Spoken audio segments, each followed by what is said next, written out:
নমস্কার বন্ধুরা, job updates and news চ্যানেলের পক্ষ থেকে তোমাদের সকলকে জানাই স্বাগত। তো আজকে পশ্চিমবঙ্গ সরকারের পক্ষ থেকে বের হওয়া সম্পূর্ণ একটি নতুন আপডেট নিয়ে তোমাদের সাথে কথা বলছি, যেখানে তোমরা দেখতে পাবে যে শুধুমাত্র বেসিক যদি তোমাদের মাধ্যমিক পাস করা থাকে তাহলেই তোমরা যে শিশু শিক্ষা স্কুলগুলো রয়েছে সেখানে নিযুক্ত হতে পারছো, এবং এর জন্য তোমাদের কোনো রকম ডিএলএড অথবা বিএড ডিগ্রির প্রয়োজন হচ্ছে না।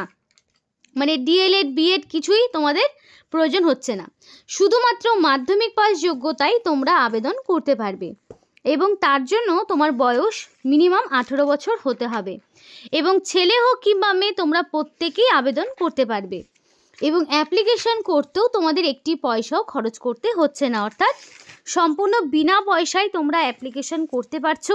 খুবই ভালো সুযোগ। রাজ্যের 23 জেলা থেকেই ছেলে মেয়ে নির্বিশেষে প্রত্যেকটি জেলা থেকেই অ্যাপ্লিকেশন করার সুযোগ রয়েছে, এবং এখানকার যে সিলেকশন প্রসেস সেখানে তোমাদের কোনো রকমের রিটেন টেস্ট হবে না, শুধুমাত্র ওয়াক ইন ইন্টারভিউ দিয়েই তোমাদের এখানে নিযুক্ত করানো হবে। তো এই ভিডিওর মাধ্যমে তোমাদের সেই বিষয়ে বিস্তারিত আলোচনা করে দেখাবো কি পোস্টে কোথায় নিয়োগটি করা হচ্ছে, কিভাবে অ্যাপ্লিকেশন করবে সেই সবটাই তোমাদের সাথে শেয়ার করব। কিন্তু ডিটেলস বলার আগে তোমাদের প্রত্যেকের কাছে আমি একটাই রিকোয়েস্ট জানাবো যে যারা এখনও আমাদের এই চ্যানেলটিকে সাবস্ক্রাইব করোনি তারা ঝটপট চ্যানেলটিকে সাবস্ক্রাইব করে পাশে থাকা বেল আইকনটি ক্লিক করে দিও, যাতে করে পরবর্তী সমস্ত আপডেটগুলো পেয়ে যেতে পারো। তো চলো বন্ধুরা, দেরি না করে এবার অফিসিয়াল নোটিশ নিয়ে ডাইরেক্ট বিস্তারিত আলোচনা তোমাদের সাথে শুরু করছি। ফার্স্ট অফ অল বলি কোন কোন জেলার প্রার্থীরা এখানে অ্যাপ্লিকেশন করতে পারছে। তো এখানে তোমাদের আলিপুরদুয়ার, বাঁকুড়া, বীরভূম, কোচবিহার, দক্ষিণ দিনাজপুর, দার্জিলিং, হুগলি, হাওড়া, জলপাইগুড়ি, ঝাড়গ্রাম, কালিম্পং, কলকাতা, মালদা, মুর্শিদাবাদ, নদিয়া, নর্থ 24 পরগনা, পশ্চিম বর্ধমান, পশ্চিম মেদিনীপুর, পূর্ব বর্ধমান, পূর্ব মেদিনীপুর, পুরুলিয়া, সাউথ 24 পরগনা, উত্তর দিনাজপুর, অর্থাৎ সমস্ত ডিস্ট্রিক্ট থেকেই অ্যাপ্লিকেশন করার সুযোগ রয়েছে। তাই যারা ভিডিওটি দেখছো তারা অবশ্যই দেরি না করে তাদের ডিস্ট্রিক্টের নাম আমাদেরকে কমেন্ট করে জানাও, তাহলে আমরা তোমাদেরকে জানাতে পারবো যে তোমাদের জেলায় এক্স্যাক্টলি কোন কোন লোকেশন বা ব্লকে এই ঠিক এক্স্যাক্টলি এই পোস্টগুলোতে নিয়োগ হচ্ছে, যেগুলো নিয়ে আজকে আমরা কথা বলছি। তো যদি তোমরা লোকাল লোকেশনে কাজ করতে চাও বা চাকরি করতে চাও, অবশ্যই তোমাদের জেলার নাম বা ব্লকের নাম আমাদেরকে জানিয়ে রাখো। তো এখানে যে বয়সের লিমিটটা রাখা হয়েছে, তো মিনিমাম 18 থেকে ম্যাক্সিমাম 40, অর্থাৎ 18 থেকে যার বয়স 40 বছরের মধ্যে তারা কিন্তু এখানে আবেদন করতে পারবে, এবং অবশ্যই 1/1/2025 এই তারিখ অনুযায়ী তোমার বয়সটি 18 থেকে 40-এর মধ্যে হিসাব করা হবে, এবং সরকারি নিয়ম মাফিক কিছু ছাড় পাবে। যারা ধরো SC ST ক্যাটাগরির মধ্যে পড়ছো তারা 5 বছরের ছাড় পাবে, যারা ধরো OBC ক্যাটাগরির মধ্যে পড়ছো তারা 3 বছরের ছাড় পাবে। সুতরাং 40-এর থেকে তোমরা যদি +5 হিসাব করে নাও তাহলে SC STরা 45 বছর পর্যন্ত, এবং যারা OBC তারা কিন্তু 43 বছর পর্যন্ত অ্যাপ্লিকেশন করার সুযোগ পাচ্ছ, অর্থাৎ ক্যাটাগরি ওয়াইজ বয়সের ছাড় তোমরা পেয়ে যাচ্ছ, কিন্তু তার জন্য তোমাকে ভ্যালিড কাস্ট সার্টিফিকেট প্রোভাইড করতে হবে।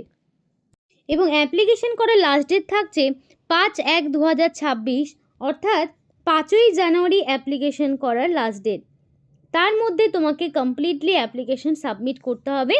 5 তারিখের আগেই অ্যাপ্লিকেশন সাবমিট করার চেষ্টা করবে।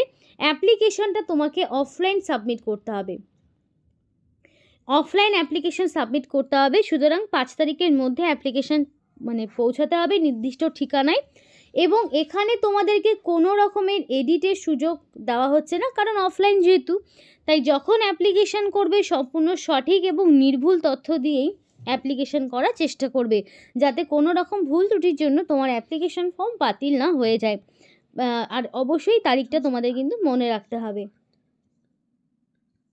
এবার অ্যাপ্লিকেশন একটি ফর্ম রয়েছে, যেই ফর্মটি তোমাদেরকে হাতে কলমে পূরণ করতে হবে, কোনো রকম কাটাকাটি করবে না, সম্পূর্ণ সঠিক এবং নির্ভুল তথ্য দিয়ে অ্যাপ্লিকেশন ফর্মটিকে পূরণ করবে।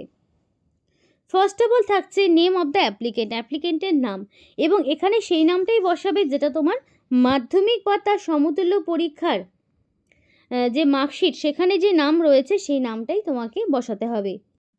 এরপরে তোমাকে দিতে হবে তোমার বাবার নাম। তারপরে এখানে যেহেতু ছেলে মেয়ে প্রত্যেকে আবেদন করতো, ম্যারিড আনম্যারিড প্রত্যেকেই, তো এখানে গার্জেনের নাম হিসেবে বাবার নামটাই দেওয়া রয়েছে। ডেট অফ বার্থ তো অবশ্যই 1/1/2025 অনুযায়ী তো বয়সের হিসাবটা করবে, এবং ডেট অফ বার্থটা তোমাকে মাধ্যমিক বা তার সমতুল্য পরীক্ষার যে অ্যাডমিট রয়েছে সেই অ্যাডমিটে যে ডেট অফ বার্থটা রয়েছে সেইটাই তোমাকে বসাতে হবে। এবার অ্যাড্রেস এবং কোয়ালিফিকেশন। ফার্স্টে অ্যাড্রেস বলি, তো এখানে একদম শুরু হবে ভিলেজ থেকে, village, post office, police station, district, pincode, সম্পূর্ণ অ্যাড্রেস দেবে। এবং অ্যাড্রেস প্রুফ হিসাবে তুমি চাইলে আধার কার্ড কিংবা ভোটার আইডি দিতে পারো। তো যেইটা তুমি অ্যাড্রেস প্রুফ হিসাবে দেবে সেই অনুযায়ী তোমার অ্যাড্রেসে ফুল যা ডিটেলস রয়েছে সেইটাই তোমাকে বসাতে হবে। এবং এডুকেশনাল কোয়ালিফিকেশান তোমাকে দিতে হবে মাধ্যমিক পাস। দেখো এখানে একটা বিষয় বলি, এখানে গ্র্যাজুয়েশনেরও যেমন পোস্ট রয়েছে, মাধ্যমিক পাশেরও পোস্ট রয়েছে, আবার 8 পাশেরও পোস্ট রয়েছে। এবার এখানে যে 3 ধরনের কোয়ালিফিকেশনের পোস্ট রয়েছে কোনোটাতেই ডিএলএড অথবা বিএডের প্রয়োজন হচ্ছে না। তো এক্সট্রা করে তোমাদের কোনো রকম টিচিং যেই ট্রেনিংগুলো হয় সেগুলো রাখছে না। তো এবার দেখো তোমার এখানে কি কি পোস্ট রয়েছে। দেখো পোস্টের মধ্যে রয়েছে superintendent, matron, cook, helper, night guard, কর্মবন্ধু। 6 ধরনের পোস্ট রয়েছে। এই 6 ধরনের পোস্টের মধ্যে যে কোনো একটি পোস্টে তুমি অ্যাপ্লিকেশন করতে পারবে। তো এখানে বিভিন্ন ধরনের পোস্টে বিভিন্ন রকম কোয়ালিফিকেশান, সেগুলো অবশ্যই দেখে নেব। তো যেই পোস্টে তুমি অ্যাপ্লিকেশান করবে সেই পোস্টে এরকম টিক করে দিতে হবে, এবং যে ডকুমেন্টসগুলো দেবে সেই ডকুমেন্টসগুলোর পাশে তোমাকে টিক করে দিতে হবে। একটা হচ্ছে কপি অফ আধার কার্ডের কপি দেবে, এখানে পাশে টিক করবে। এরপরে দেখো তোমাকে দিতে হবে মার্কশিট অফ এডুকেশনাল কোয়ালিফিকেশান, পাশে টিক করবে। এক্সপিরিয়েন্স ম্যান্ডেটরি নয়, সুতরাং যদি না থাকে না দিলেও কোনো সমস্যা নেই, আর যদি থাকে তাহলে টিক করবে, আর না হলে এই বক্সটি ফাঁকা রাখবে। দুটো রিসেন্ট কালার পাসপোর্ট সাইজের ফটো তোমাকে দিতে হবে। কপি অফ ভোটার আইডি এবং এপিক কার্ড, মানে ভোটার কার্ড অথবা এপিক কার্ডের মধ্যে যেটা দিচ্ছ তুমি টিক করলে। তারপরে any documents having proof of date of বার্থের প্রুফ হিসাবে তোমাকে তো মাধ্যমিকে অ্যাডমিট দিতে হবে, সুতরাং এটা টিক করবে। এবং এখানে রিসেন্ট কালার পাসপোর্ট সাইজের ফটো অ্যাটাচ করতে হবে, যাতে করে তোমার হচ্ছে এখানে একটা কালার ফটো এখানে অ্যাটাচ করবে, একটা খামের সাথে মানে ফর্মের সঙ্গে দিয়ে দেবে। এবং এখানে তোমাকে সিগনেচার করতে হবে, অবশ্যই রানিং হ্যান্ডরাইটিংয়ে ফুল সিগনেচার করবে, ডেটের দেওয়ার কোনো জায়গা নেই, শুধুমাত্র সিগনেচার করতে বলেছে তো সেই অনুযায়ী শুধু সিগনেচার করবে। এবং যেই ডকুমেন্টসগুলো দিতে বলা হলো এখানে যেগুলো মেনশন করা রয়েছে প্রত্যেকটি ডকুমেন্টসকে তোমাকে সেলফ অ্যাটাস্টেড করতে হবে। সেলফ অ্যাটাস্টেড ছাড়া ডকুমেন্টসের কোনো রকম ভ্যালিডিটি নেই। প্রত্যেকটি সেলফ অ্যাটাস্টেড করে এই ফর্মের সাথে অ্যাটাচ করে দেবে, এবং সেই ডকুমেন্টসগুলোই আবার অরিজিনাল তোমাকে সঙ্গে করে নিয়ে যেতে হবে যখন তোমাকে ডকুমেন্ট ভেরিফিকেশনের সময় ডাকবে।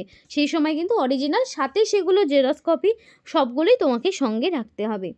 এবার দেখে নেব যে কী কী পোস্টের জন্য কী কী কোয়ালিফিকেশান চাওয়া হয়েছে। তো ফার্স্টেই বলি সুপারিনটেনডেন্ট, যেটা তোমাকে আগেই বললাম তোমাদেরকে, superintendent minimum graduate in any discipline. ম্যাট্রনের ক্ষেত্রে মাধ্যমিক বা তার সমতুল্য পরীক্ষায় পাস থাকতে হবে ম্যাট্রনের ক্ষেত্রে। কুকের ক্ষেত্রে মিনিমাম 8 পাস, হেল্পারের ক্ষেত্রেও মিনিমাম 8 পাস, নাইট গার্ডের ক্ষেত্রে 8 পাস, আর কর্মবন্ধু পার্ট টাইম এখানে কোনো কোয়ালিফিকেশান চাইনি। এখানে দেখো 15,000 থেকে তোমাদের স্যালারি স্টার্ট হচ্ছে। সুপারিনটেনডেন্টে 15,000, তারপরে 9,000, 7,000, 5,000 এইভাবে তোমাদের স্যালারি স্ট্রাকচার থাকছে। তো যেই পোস্টে অ্যাপ্লিকেশন করবে সেই অনুযায়ী তোমাদেরকে ডেকে নেওয়া হবে যখন ইন্টারভিউ ডকুমেন্ট ভেরিফিকেশন হবে। এবং ঠিকানা তোমাদের যে ঠিকানাটা রয়েছে এখানে তোমাকে অ্যাপ্লিকেশন সেন্ড করতে হবে। আর তুমি চাইলে মেল করতে পারো, মেল আইডিটা দেখে নাও। এই মেল আইডিটা তোমরা নোট ডাউন করে রাখতে পারো বা ভিডিও থেকে স্ক্রিনশটও নিয়ে নিতে পারো। এই মেল আইডিতে তুমি চাইলে মেলও করতে পারো। 2 কপি পাসপোর্ট সাইজের ফটো তোমার লাগবে, এবং এই যে রিল্যাক্সেশন যা বললাম সেগুলো তো থাকছেই। তো খুবই ভালো সুযোগ তোমাদের প্রত্যেকের জন্য। এই ছিল আজকে সম্পূর্ণ ভিডিও, এবং তোমরা কিন্তু নিজেদের জেলার নাম কমেন্ট করতে একদম ভুলবে না বন্ধুরা। এখানেই শেষ করছি। সকলে সুস্থ থাকবে, ভালো থাকবে এবং চ্যানেলটিকে সাবস্ক্রাইব করে রাখো যাতে করে পরবর্তী সমস্ত আপডেট পেয়ে যেতে পারো। এখানেই শেষ করছি। সকলকে জানাই ধন্যবাদ।